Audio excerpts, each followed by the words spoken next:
형이랑 저랑 둘이서 핸드폰 장사를 좀 했습니다. 카이스트 졸업생이. 네. 진짜 그런 밑바닥의 경험을 거의 1년 가까이 했었어요. 좀 그게 정말 돈을 많이 벌었습니다. 트리 스마트한 거를 보면서 아, 이게 공부만 하는 게 다는 아니구나.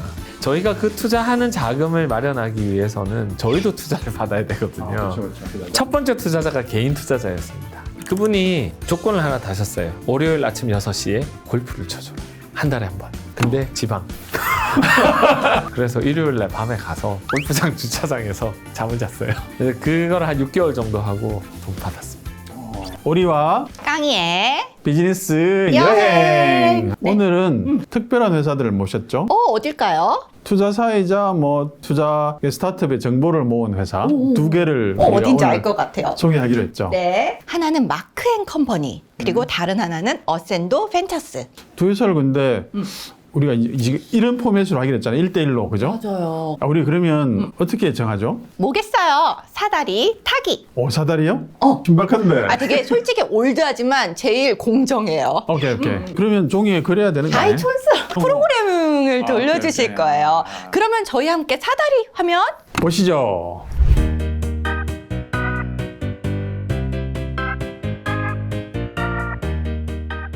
어머머머. 어떡하지? 제가 그러면 어센더 벤처스를 하고 저는 마크앤컴퍼니를 담당하게 됐네요. 그럼 각자 담당자 역할은 대표님 모시고 각자 인터뷰를 하고 우리가 또 옷감비인데 헤어질 수가 없잖아요. 그럼 어떻게 하죠? 방청객으로 저기 자리 마련해 놨으니까 앉는 건 어때요? 그것도 좋은 아이디어다. 한 명은 청중으로, 한 명은 진행자로. 네네. 오리와 깡이의 비즈니스 여행 시작합니다. 오리와 깡이의 비즈니스 여행 체크인 한번 해보겠습니다. 어센더 벤처스의 이정석 대표님을 모셨습니다. 박수! 안녕하세요. 저희가 처음으로 이 투자사 대표님을 모셨어요. 영광입니다. 자기소개 좀 부탁드릴까요? 벤처캐피탈 일 이제 한 15년 넘게 좀 하고 있고요. 혁신적인 기업들을 찾아서 또 투자도 혁신적으로 좀 하려고 노력하고 있고, 지금 이제 운용자산을 좀 계속 늘려가면서 또 여러 스타트업들도 찾고 있고. 운용자산이라 하면 스타트업에서 AUM이라고 하죠. 네. AUM이 무슨 약자인가요? 그 Asset Under Management. 그러니까 내가 운용하는 자산의 총액. 그렇죠. 관리하고 있는 자산 이런 뜻이죠. AUM만 알아도 이제 좀 투자업계에 대한 이해도가 있는 거네요. 그죠? 좀 있어 보입니다. 투자자를 만났을 때 당신 회사 AUM 얼마요? 뭐 이렇게 물어보면 그러면 약간 훅 하고 좀 들어오죠. 보통 큰 회사는 뭐 1조 이렇게 되죠. 보통 펀드 하나가 뭐 이게 여러 개를 운영하실 텐데 네. 예를 들면 100억짜리 펀드다. 네, 그러면 몇 개 회사 정도에 투자하나요? 보통 이제 15개에서 20개 정도 그렇게 전략을 짭니다. 그래서 저희도 하나의 펀드가 크기가 200억일 때는 하나의 투자가 한 10억 정도고 400억으로 만들었을 때는 하나의 투자가 한 20억 전후로 되도록 이렇게 설계를 합니다. 그럼 투자받고 싶은 스타트업 입장에서는 저 회사가 현재 500억짜리 펀드를 만들었어. 그러면 대충 한 25억에서 30억 정도 투자하겠구나. 거꾸로 그렇게. 그러면 내가 받을 돈이 그 정도 사이즈면 500억 펀드에 이렇게 제안을 해보는 게 적합하네요. 저걸 알고? 나를 알고. 대표님 개인에 대해서 한번 얘기해 주시죠. 카이스트 이렇게 가서 졸업하고 제가 학부를 졸업할 때쯤에 군대를 갔다 왔고요. 카이스트 원래 군대 잘 안 가는데. 공부를 못해서 이제 군대. 놀았구나 학교 때. 네. 우리가 비슷한 부류다. 대학교 때 공부 잘 안 하고 학점 안 좋고. 군대를 가자. 갔다 와서 저희 형이 휴대폰 가게를 했어요. 대리점. 그래서 그때 그 휴대폰이 애니콜 폴더 나오던 그때입니다. 전지현이 광고하던 칼라폰이 막 나오던 시절. 근데 그걸 가지고 형이랑 저랑 둘이서 핸드폰 장사를 좀 했습니다. 카이스트 졸업생이. 근데 그게 되게 숫자에 밝아야 되는 게 그 시리얼 넘버 16자리를 외워서 저희 대리점에 전화해서 이 시리얼 넘버가 어느 대리점으로부터 온 거냐. 그러니까 우리 경쟁하는 시장에 팔리고 있는 똑같은 기계가 어느 대리점으로부터 온 거냐를 알아내는 게 저희 경쟁력이었거든요. 왜냐하면 그 대리점보다 똑같은 제품을 파는 거니까요. 판매점에서는 이 제품을 팔면 5만 원을 주고 이 제품을 팔면 우리 거는 3만 원 준다 이러면 우리가 소매점인데 대리점이 여러 군데서 오는데 얘들마다 마진이 다르구나. 그렇죠. 아, 그럼 그 마진을 저희가 파악을 하고 거기보다 1만 원 더 주면 그러면 저희 걸 파는 거니까요. 이걸 먼저 팔고 네. 마진이 작은 건 나중에 팔고. 어. 근데 그러려면 이 사람이 누군지를 알아야 되니까 그때 당시만 해도 개인정보 보호나 이런 게 좀 약해서 전화번호만 알면 그 사람의 주소나 뭐 이런 것도 다 알 수 있는 시절이었고 핸드폰의 시리얼 넘버를 딱 보면 어느 대리점에서 온 제품인지 알 수 있어서 그래서 이거를 손님인 척하고 이렇게 까서 보고 기억해서 그 대리점 사장한테 전화해가지고 우리 구역 들어오지 마라. 근데 진짜 그런 밑바닥의 경험을 거의 1년 가까이 했었어요. 좀 네. 들어줄수록 이해가 안 되긴 한데 하여튼. 그게 정말 돈을 많이 벌었습니다. 그때 당시에. 아 그래요? 네. 계속 하시지 그랬어요. 그러게요. 근데 그게 리스크가 좀 높습니다. 스트리스마트 한 거를 보면서 아 이게 공부만 하는 게 다는 아니구나. 근데 이 투자업계로 들어오시게 된 계기는 어떻게 된 거예요? 제가 첫 직장이 삼성전자였고 두 번째 직장이 LG 우면동 연구소였습니다.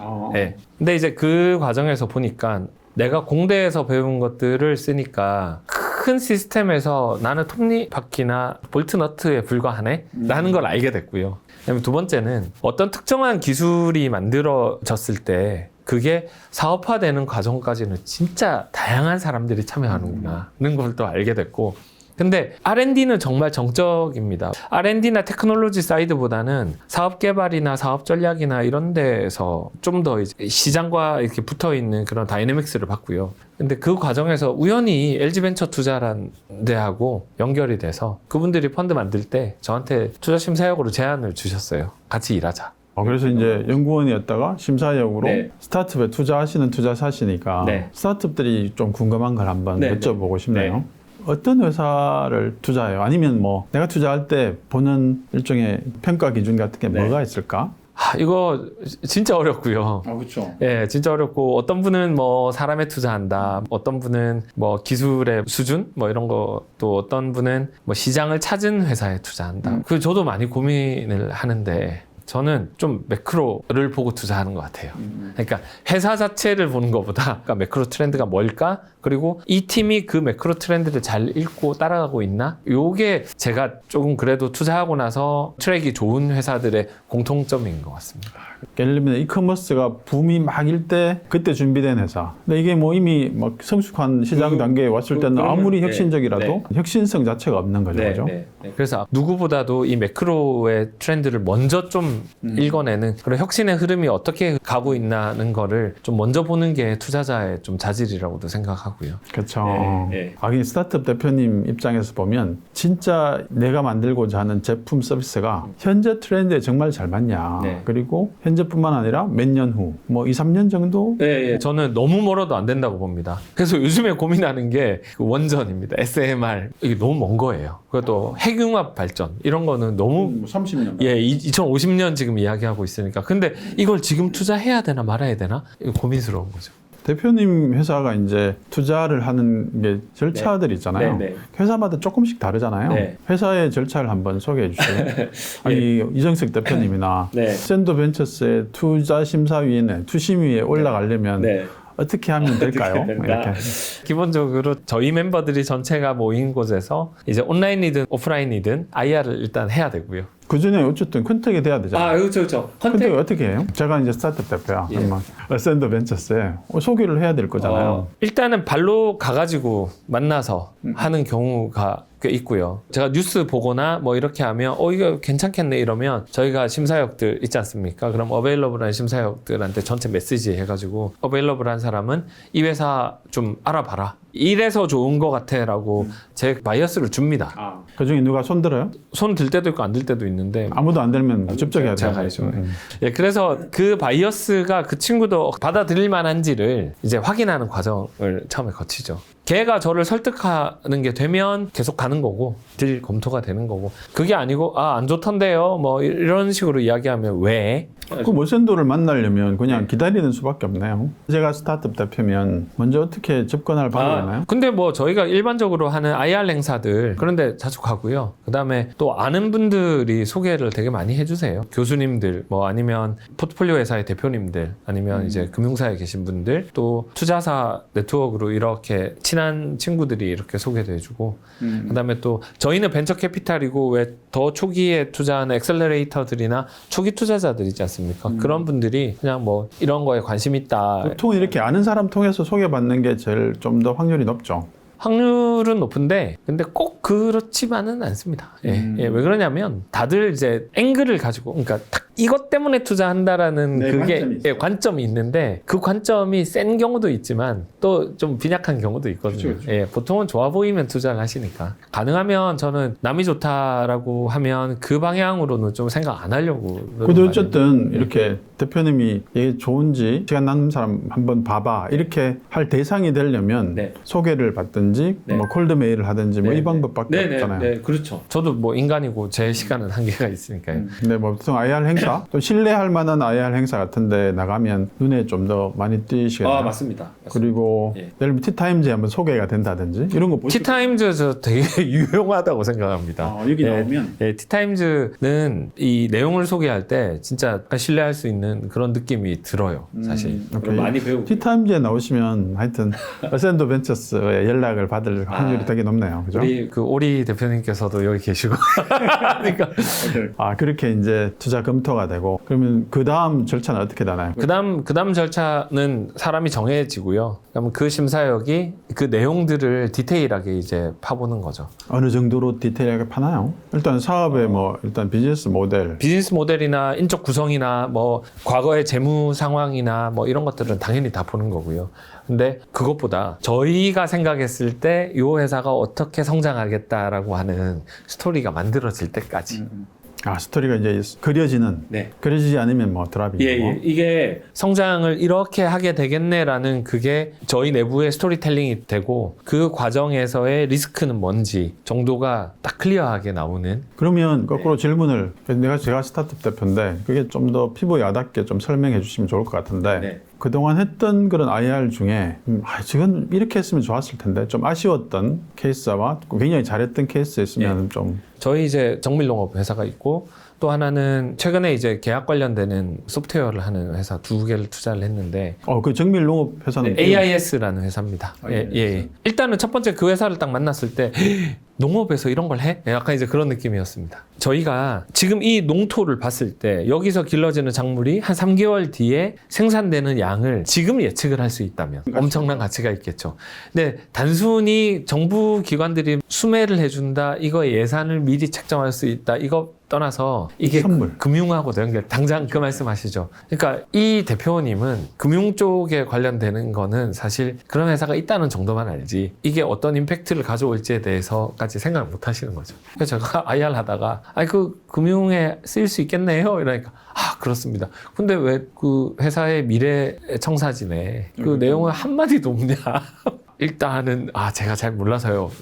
그래서 그런 디스커션 과정을 거쳐서 어떻게 보면 투자자와 이게 궁합이 잘 맞다 그죠? 네. 그분은 기술에 좀 핵심적으로 꽂혀 있고 우리는 사실 금융을 다루다 보니까 이게 그분이 못 보는 걸 딱 봐서 거꾸로 던져준 거네 그죠? 그리고 이 여러 가지가 있는데 그 중에 뭐가 중요한 건지 금융적인 측면에서 보면 약간 강조점을 이렇게 딱 찾아주는 거죠. 그래서 대표님이 그럼 앞단에 어떻게 성장을 하면 이 그림까지 갈 수 있을까요? 그 부분 입장에서는 IR을 잘 못했는데 우리가 맹점을 짚어주고 그분은 그 투자까지 이어졌군요. 그렇죠. 제가 투자를 했고요. 그게 매크로한 측면에서 보면 식량 위기도 있고 그다음에 점점 더 좀 정밀 농업 쪽에도 정밀한 과학이 적용돼야 되겠다는 니즈도 있었고 IR은 잘 못했으나 결과적으로는 투자도 되고 서로 윈윈이 된. 그게 사실 IR이란 게 말 좀 잘하고 하는 사람이 좀 유리하지 않습니까? 또 맞아요. 경험 많고 근데 이분은 창업 경험도 많이 없고 이게 본인이 나중에 막 이야기하다 보면 그 IR 장표에 적지 않은 내용들이 잔뜩 있는 거예요. 근데 투자를 하면 투자 심사에 이렇게 사업도 계속 봐주고 관심을 가져주네요. 그분이 모자란 부분은 같이 얼마나 자주 봐요? 안 볼 때는 안 봅니다. 한 번도 안 보는 분도 있고요. 어떻게 보면 좋은 투자자를 만나면 공짜 컨설팅을 계속 받네. 그렇죠. 그래서 저희가 펀드 개념을 할 때 익스텐디드 멤버라고 투자를 하면 투자자가 그 회사에 고용된 멤버는 아니지만 익스텐디드 멤버로 역할을 한다. 이런 개념도 좀 가지고 있습니다. 맞죠. 제가 어제 만난 투자자분도 투자한 다음에 그 회사의 CEO가 없어서 뽑아주려다가 못 오빠 부어줘서 자기가 1년 넘게 지금 공짜로 일하고 있다. 그래서 엄청 잘 되더라고요. 제가 볼 때는 딱 봐도 연봉은 몇 억은 받아야 될 사람을 그냥 공짜로 1년을 투자자이기 때문에 일해주고 있더라고요. 네. 근데 저희 아까 말씀드렸다시피 한 펀드를 투자하면 20개 이내로 하려고 하듯이 전체 포트폴리오 숫자가 이제 되니까 저희 심사역들이 한 회사에 너무 많은 시간을 못 써요. 그리고 사실 투자하면 뭐 일부만 잘 되니까 일부에 집중하겠다. 그렇습니다. 그래서 저희도 포트폴리오 전체를 놓고 쪼개서 이 회사는 손이 지금 가야 되는 회사, 지금 막 도와주면 엄청 잘 되는 회사, 위기에 빠지는 제가 4분할로 이렇게 나눠가지고 레귤러하게 그냥 굴러가는 회사 이렇게 해가지고 우리도 제한된 시간이 있으니까. 그죠? 그래서 그 리소스 활용도 되게 노하우 중에 또 하나입니다. 투자사가 투자만 하는 거 끝나는 게 아니다. 그죠? 아까 잘한 회사는 잘하는 회사는 일단 그 회사는 프릭스라는 서비스를 하는 레티스라는 회사인데요. 그 대표가 김현장에서 변호사 생활하면서 약간 계약 관리라는 게 되게 중요한데 사람들이 되게 어려움을 겪네. 이거를 시스템으로 만들자. 네, 그래서 굉장히 나이스하게 플로우를 쫙 만들었더라고요. 그래서 아예 할 때. 졸면서 이렇게 들었는데 와 잠이 깨더라고요 이게. 와. 졸면서 듣기도 하는군요. 그럼요. 보통은 스타트업 대표님들 중에 IR 했는데 그 투자사 대표가 졸고 있더라. 그러면 관심 없다 뭐 이런. 그래서 막 기분 되게 나빴다. 그러면 안 되죠. 그럼 안 되는데 왜 졸으셨어요? 근데 왜 그러냐면 저희 사업 계획서 수십 개 수백 개 보지 않습니까? 졸릴 수 있네. 그럼 대충 이렇게 보면은 이제 아이고 이런 회사구나 이게 알 수 있단 말이죠. 하도 많이 보니까 그게 딱 보면 사실을 알죠. 그리고 또 미사 요구는 다 필요 없고요. 그렇죠. 예. 간결하게 해주면 좋은데 막 구구절절 얘기하면 그때부터 막 졸리죠. 그렇죠. 근데 그분이 잘 설명하셨구나. 플로우가 정말 좋더라고요. 그래서 변호사라서 그런가? 변호사들이 말 잘하죠. 그런 거 좀 있는 것 같습니다. 그래서 제가 그 IR을 듣고 있으면서 이 회사는 이렇게 성장해 나가겠네라는 느낌이 이렇게 오더라고요. 그러면 우리 청중 질문 한번 받아볼까요? 청중. 보시는 분들도 어쨌든 어센토 벤처스 대표님이 지금까지 투자하신 포트폴리오사 중에서 이름을 대면 알만한 기업이 있는지 이런 거 조금 궁금하실 것 같아요. 성공 사례. 네. 오, 잘. 할까요? 역시 청중이 되게 센스 있으시다. 그게 정말 중요하지 않습니까? 이게 투자자는 자기가 투자한 걸로 자기를 이야기하는 게 제일 중요하니까. 근데 이게 뭐 안타깝게도 막 빌리언 달러가 돼서 이렇게 성장한 회사가 어센더 벤처스라는 회사의 포트폴리오는 아직 없습니다. 저는 제 커리어에서 제일 먼저 좀 성공했던 케이스는 이제 중국 회사입니다. 중국에서. 예. 나스닥에 상장돼 있고요. 아이치라는 회사입니다. 아이치이. 뭐 하는 회사인가요? 중국판 넷플릭스. 바이두가 이제 M&A 해가지고 바이두의 영화 구독 플랫폼으로 만들어져가지고 지금 한국에서도 서비스하고 있습니다. 어떤 밸류로 투자해서 실제로 투자 성과는 얼마나 네, 돼요? 시리즈 C로 투자해서 그때 밸류가 700억 정도에 7천만 달러. 네, 뭐 중국은 또 미국처럼 사이즈가 그렇죠. 크니까 그때 한 500만 불 넣었었고요. 그다음에 그거 이제 바이두에다가 딱 인수합병 되는 딜이 그때 한 8배 정도 됐던 것 같아요. 500만 불려서 4천만 불을. 예. 근데 맞아요. 기간이 그렇게 길지 않아서 꽤 괜찮았던. 그러니까 370억짜리 펀드에서 50억을 투자했는데 걔가 한 400억. 그래서 괜찮았다. 또 몰로코라는 몰로코라는 회사. 투자했어요?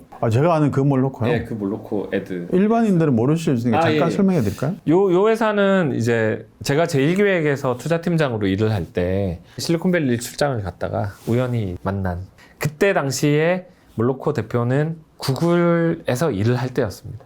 창업 전에. 예, 사표 내고 이제 나간다. 또 구글 벤처스에 일하는 저 후배가 형님 한번 만나보세요 이래가지고 실리콘밸리 출장 갔다가 유현진 경기에 티켓이 있는데 같이 가서 보자 이러면서 이제 만나서 이야기하다가 그러면 투자 좀 하자. 근데 그 친구가 하려고 했던 일이 뭐냐면 데이터를 기반으로 정말 정밀하게 타겟팅하는 디지털 광고 플랫폼을 만들겠다는 거였고 굉장히 성공적으로 이제 성장을 하고 있죠. 나스닥에 상장했나요? 아직 상장 안 했고요. 상장을 하려고 하는 벤치마크라 그러죠. 비교되는 회사가 트레이딩 데스크라는 회사가 있는데 근데 이 회사는 비상장으로 투자된 거는 뭐 3조 5천억 정도인데 마지막 투자가 근데 지금 이 트레이딩 데스크보다 실적이 더 좋거든요. 그래서 이 회사가 성장을 가면 그러면 도대체 투자 성과가 얼마나 있는 거죠? 제1기획은 좋겠죠.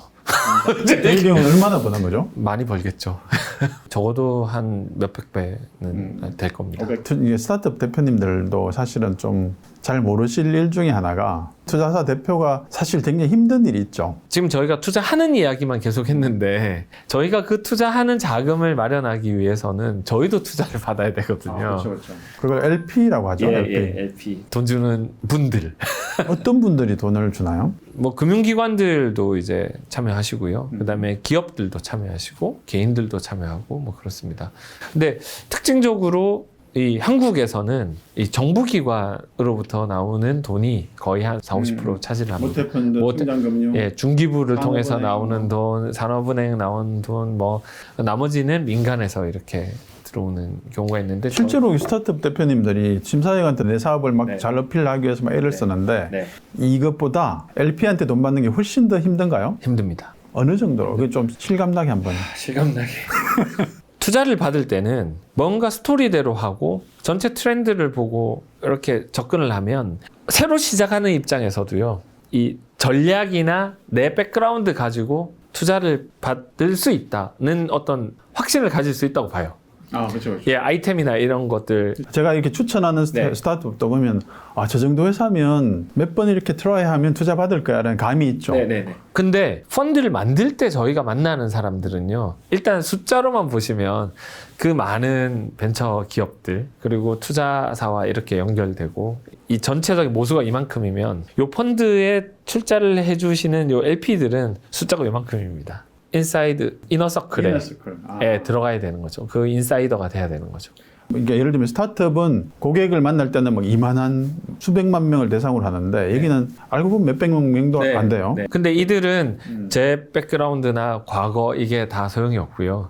과거에 한번 거래를 한 경험이 있거나 돈을 벌어준 사람이거나 과거의 트랙 레코드라고 저희가 말하는데 그 트랙 레코드가 있는 사람들이 거의 과점을 하고 있죠, 여기를. 그래서 말 그대로 이너스컬이네. 그래서 저희가 새로 등장한 사람이 자기의 전략, 자기 뭐 어디 어느 회사 다녔다 이거 가지고는 스토리만으로는 안 되는구나. 크레딧이 있어야 되네요.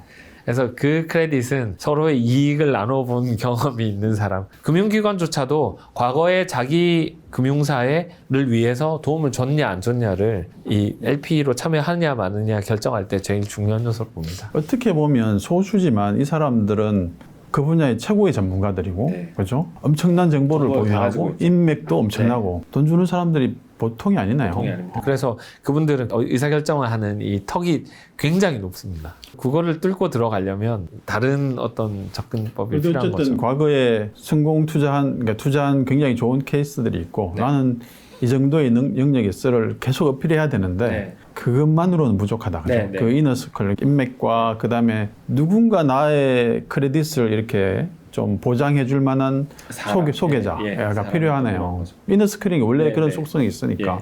그 사람들 입장에서도 이게 뭐 한두 푼이 아니라 수십억에서 맞습니다. 수백억을 줘야 되는 거고 자기의 목이 걸려있는 일이니까. 그래서 좀 재미없는 말씀드리면 스타트업 대표님이 이 정도 했는데 왜 투자를 안 해주십니까? 이러는데 저희는 그렇게 투자를 못하는 거죠. 그렇죠. 우리가 정말 피같이 받은 어떻게 받은 돈인데 이거를 그런 정에 이끌려서 그 당신이 노력한다고 그 노력 가상해서 투자해 드릴게. 그럼 우리도 노력하면 돈 받을 수 있어야 되는데 아무리 노력한다고 해도 안 되는 건 안 되는 거거든요. 근데 그걸 어쨌든 초기 기업을 만들었고 새로운 투자사를 만들었고 어쨌든 그 이너스컬로 돌파에 들어가기 위해서 정말 처절한 노력을 했을 거잖아요.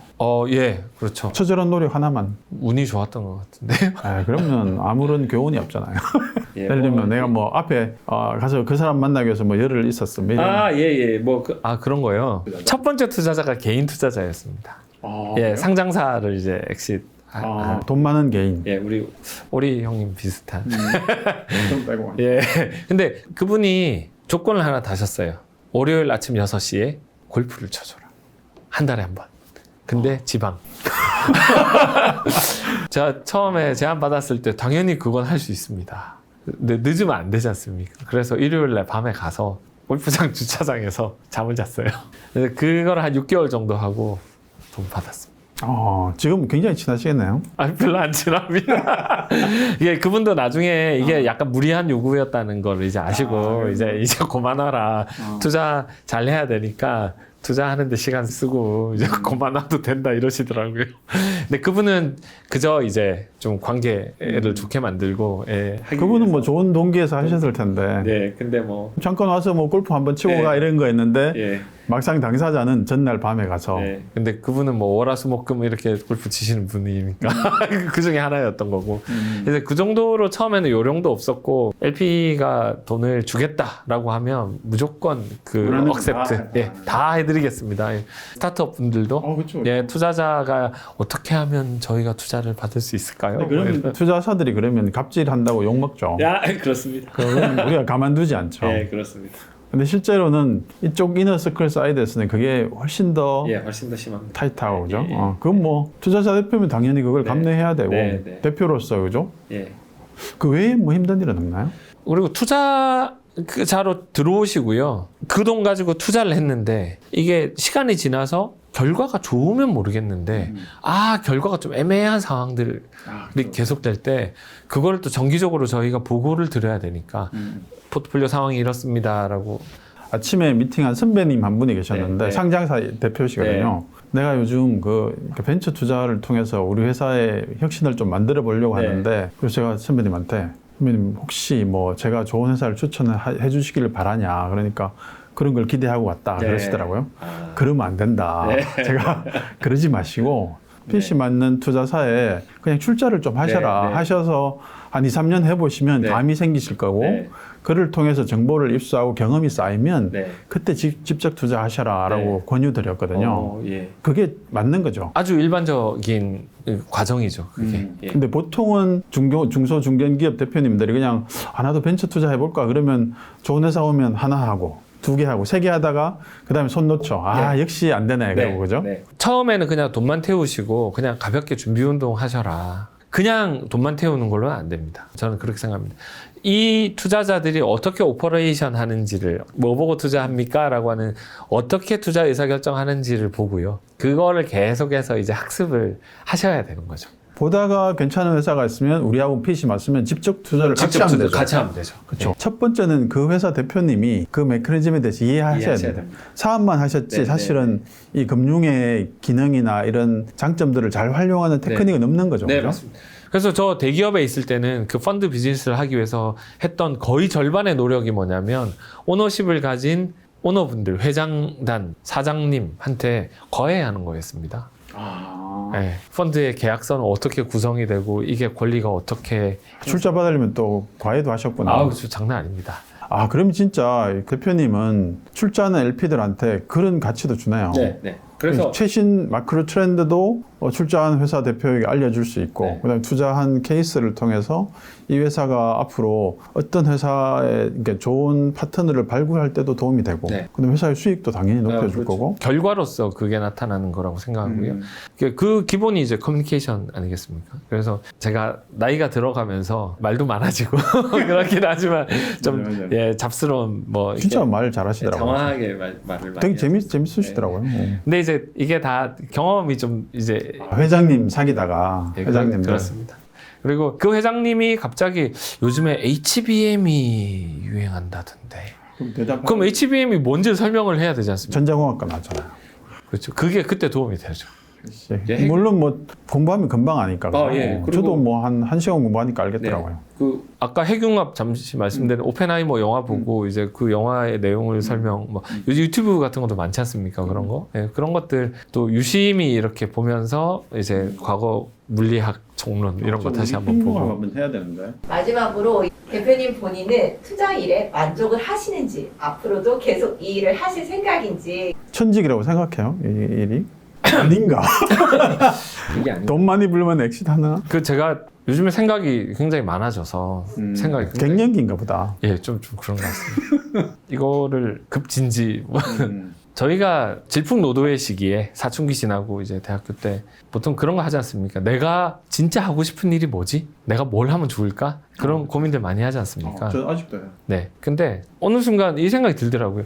야, 그때는 벤처 캐피탈이라는 말을 알지도 못했는데 투자라는 거 알지도 못했는데 나는 그걸 하고 있네. 제가 이제 이 투자사를 만들 때는 그래 직장 다니면 또 좀 다니면 또 잘릴 거고 또 남 계속 가르치면서 왜 회장님 투자는 이래서 해야 되고요. 이렇게 되면 좋고요.